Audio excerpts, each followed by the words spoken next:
Hi, guys. This is R.A. Sweeney here to talk to you about another passage from the book Praying with the Gospel Accounts as part of the Praying with the Bible series. So today I wanted to talk about the passage where Jesus is teaching and everybody's looking at, like, wow, this guy's got such great authority.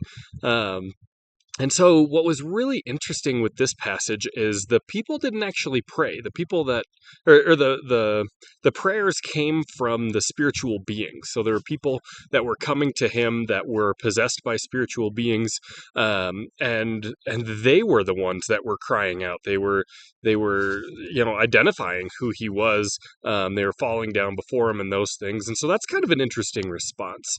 And it really makes me wonder, like, are they confessing that he is the Lord as a way of, like, submitting to him? Are they crying out in fear, like, oh no, you're here and what are we going to do, because that's not good for us if you're here? But they spoke to him. They had some form of prayer, and that's an interesting contrast, because the people that were witnessing this, they responded, but not to Jesus. They responded to each other. They were talking to each other. They were discussing among themselves, like, what's going on here?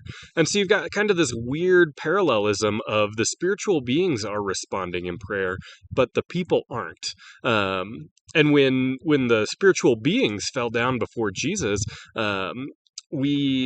we translate it often, he rebuked the spiritual beings, or even that he responded to them, but really the Greek says that he, like, assessed their value and responded appropriately. So there's this kind of idea of assessing value, this evaluation by Jesus of how these people or these beings are responding. And so when we look at, they fell down, they confessed who he was, and he responded appropriately. The people, it doesn't say that he assessed their value, but they didn't respond to him. They went off on their own and discussed things without him. And so it kind of leaves the question of, if Jesus were to evaluate them based on their actions, what would be the appropriate response for that? I think that comes back to us as we read this. How do we respond? How are we either including him in our evaluations or excluding him from our evaluations? And then how's he going to evaluate us in response to that?